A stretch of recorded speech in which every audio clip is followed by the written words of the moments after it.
quelques encablures de l'Arc de Triomphe se trouve ce parking souterrain, théâtre du calvaire de migrants à Paris. C'est ici que chaque soir convergent ces infortunés après avoir erré toute la journée dans les rues de la capitale française. Bonjour et bienvenue sur Planète Info TV.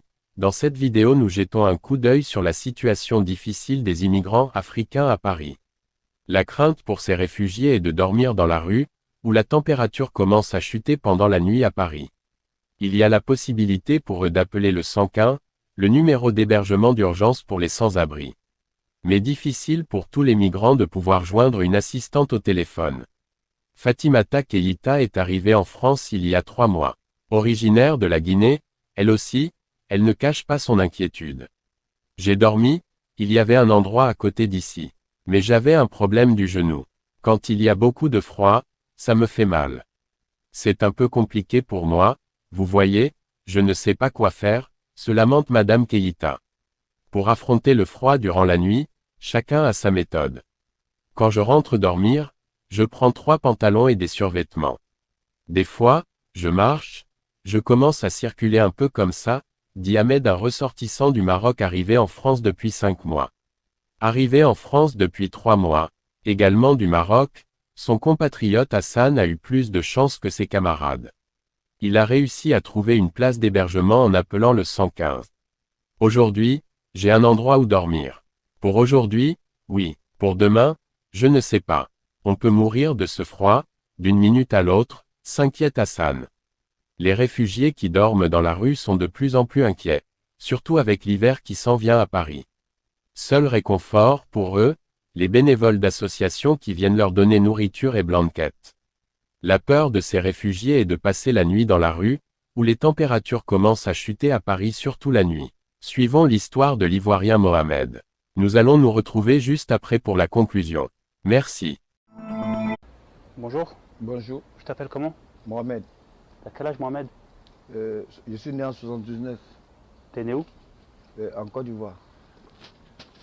T'es né en Côte d'Ivoire, t'as grandi un peu là-bas? Ouais, ça fait 5 ans que je suis en Europe ici. Sinon, je n'ai pas. J'ai fait toute ma vie en Côte d'Ivoire. Ok. Mm. Et de la Côte d'Ivoire, t'as fait la France, t'es venu en France directement? Ouais. Non, j'ai passé par la Libye, j'ai fait la Tunisie. Et puis C'était compliqué un peu, le pays du Maghreb? très difficile. À cause de quoi? L'armée? Racisme? Non, c'était après la mort de Kadhafi, donc c'était la rébellion. Donc c'est comme il n'y avait pas de gouvernement. C'était dangereux? C'est dangereux, très dangereux. J'ai fait la prison 4 fois là-bas. Ouais, j'ai fait la prison 4 fois là-bas. Sans motif? Sans motif. Ouais, il n'y a pas de gouvernement. Donc, ceux qui sont là-bas, c'est les hommes armés. Donc, ils te prennent pour n'importe. Même si tu n'as rien fait, ils te prennent. La Tunisie, ça allait un petit peu? Ouais, la Tunisie, c'est bon. Parce que la Tunisie, il y a la démocratie là-bas un peu. C'est comme la France. Mais j'ai beaucoup souffert, voilà. Et après, quand t'es arrivé en France, ça t'a plu? Ah, T'es venu à Paris directement? je suis venu à Paris, mais voilà ce qu'on est déjà en dehors. Il n'y a pas de maison. Tu travaillais à Abidjan? Ouais, j'ai travaillé. C'était quoi ton domaine? J'étais conducteur de gros camions, poids lourd. J'ai un permis de poids lourd. T'as essayé de bosser en France avec? Mais, si tu n'as pas de papier, tu dois dehors, comment tu vas gagner travail? Hein? Si les gens même ne nous donnent pas à manger, on va mourir dans la rue. Ouais. En plus, toi, tu parles bien français. T'as déjà essayé d'aller dans les services sociaux, demander de l'aide? Ah mais, ils parlent mais ils nous aident pas. Ils viennent, ils nous disent qu'ils vont nous aider, mais ils ne nous aident pas. C'est ça que le problème. Ils parlent dans leur bouche seulement, c'est tout. Mais ils ne font pas ce qu'ils doivent faire. Souffrance totale. On dort dans la rue, On ne mange pas bien, on ne se lave même pas. On peut faire plus de 2 semaines, on ne se lave même pas. Il y en a qui disent qu'ils dorment dans les... en centre. Ils appellent le 115 et... C'est faux. 115, ils vont te loger 2 jours, 3 jours. Après, ils te mettent dehors. C'est un mensonge. C'est un mensonge. C'est Dieu seul qui peut nous aider. On ne sait même pas comment on va s'en sortir dans cette galère. Là, on souffre. Là, on souffre. Et ils sont solidaires un petit peu, les gens dans la rue? Ouais, on est solidaires entre nous. S'il y a une baguette, on partage ensemble. S'il y a quelque chose, il y a les gens qui passent, qui nous donnent 10 euros, 5 euros. On peut manger. À part ça, c'est fini. Il n'y a pas autre solution. On fait comment? Tu n'imaginais pas du tout que c'était comme ça? Tu pensais que... Non. Je pensais que c'était le radeau. On va venir en Europe, on va bien vivre. On est venu se mettre dans la merde. T'as de la famille? Oui, mais pas ici. Je suis seul ici, mais au pays, il y a la famille, mais pas ici.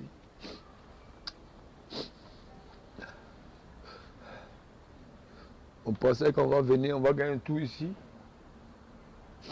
On est venu se mettre en prison. Prison à ciel ouvert.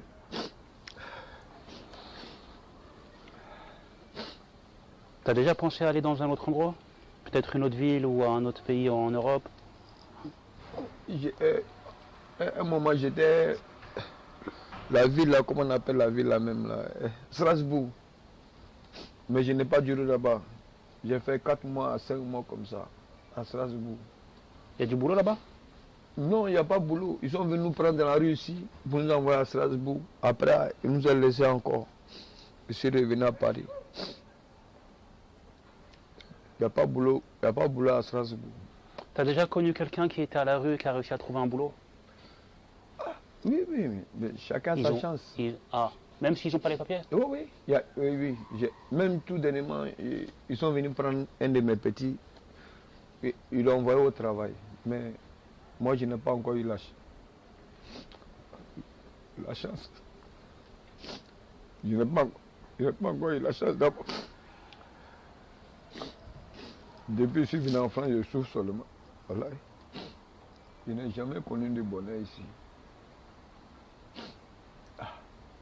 Je ne sais pas comment je vais faire. Je ne sais pas qui va m'aider. Tu t'attends à quelque chose de positif cette année? Ça dépendra de Dieu. Parce que moi, je suis fatigué. Je suis fatigué, voilà. Imagine-toi quelqu'un qui doit dehors. Pour se laver, c'est un problème. Pour manger, c'est un problème. Si les gens ne te donnent pas, tu n'as pas.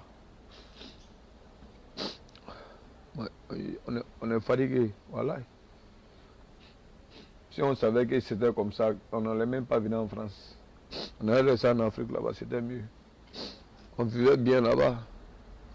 Papa est là-bas, maman est là-bas, petit sœur est là-bas, tout le monde est là-bas. Mais ici, on est venu se mettre dans la merde. Tes parents, ils t'appellent des fois? Mais je n'ai pas de téléphone. Tu leur as parlé depuis que tu es venu en France? Non, je les appelais, mais après mon téléphone, ils ont volé mon téléphone. Donc, c'est qui t'a volé ton téléphone? Je ne sais pas. Je dormais. Quand tu dors dans la rue, là, tout arrive. Ils ont volé mon téléphone. Donc je n'arrive même pas à causer avec ma maman, mon papa, mes soeurs, mes frères. Je n'arrive même pas. Je ne sais pas si Dieu... Peut-être quelqu'un va m'aider pour gagner un téléphone. Sinon, je sais. Moi, je suis fatigué, mon frère. Souvent, là, il y a limite. Quand ça dépasse là, tu deviens fou. Ouais.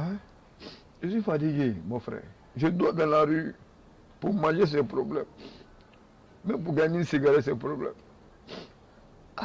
Et quand tu vas dans les aides sociales ici, ils te disent quoi? Ils te disent que t'es pas français? Non, c'est pas question de français. Là-bas, là, c'est compliqué. Et pas dans leur bouche, mais il ne peut pas t'aider. Il parle seulement, mais il ne peut pas. Il ne peut pas. Il dit ça, mais quand il va là-bas, zéro. Ce que tu peux faire, peut-être, ils prennent une douche, ils vont te donner un petit café, c'est tout. Avec une petite baguette. Mais est-ce qu'on est, on est né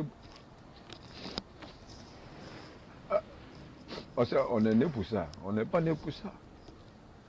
Ils vont te donner un petit café, une petite baguette, puis ils vont te dire il faut prendre une douche.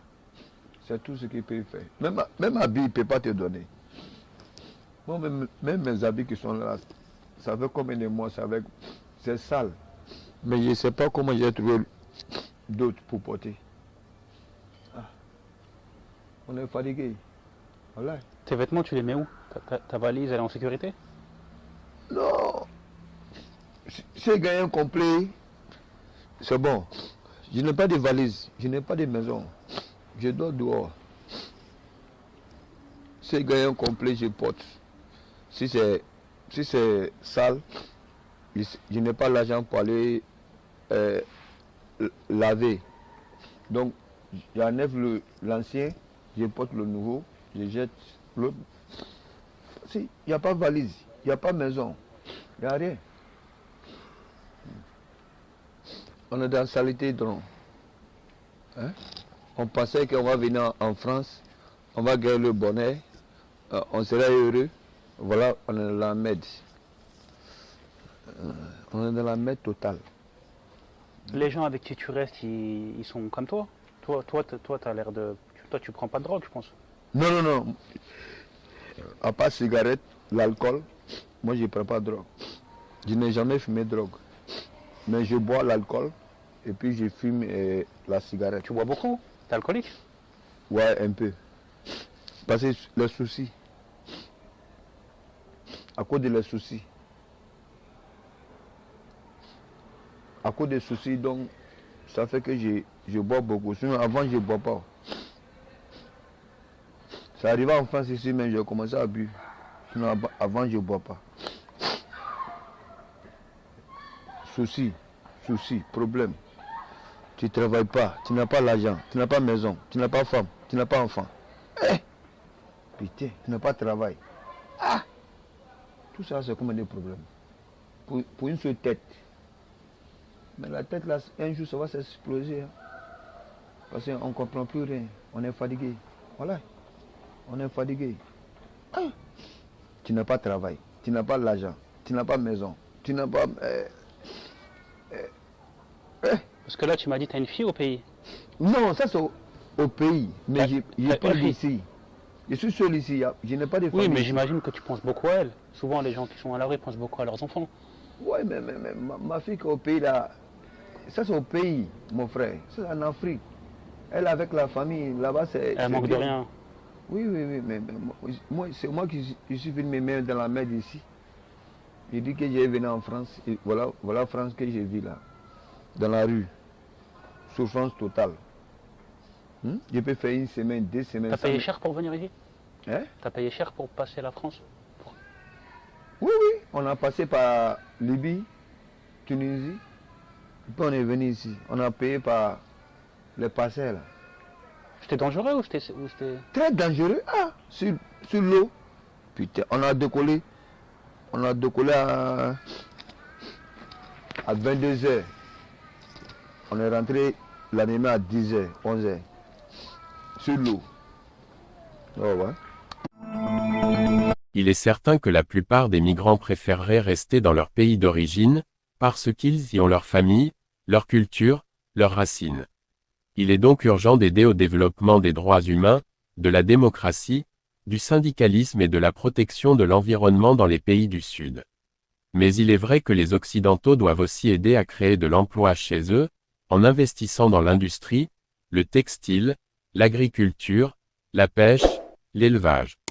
Réduire la pauvreté en Afrique est le moyen le plus efficace pour lutter contre l'immigration clandestine. C'est tout pour aujourd'hui.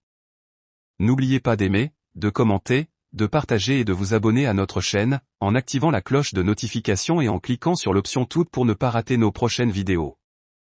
Veuillez suivre les vidéos d'autres personnalités de marque sur notre chaîne YouTube Planète Info TV. Merci et à la prochaine.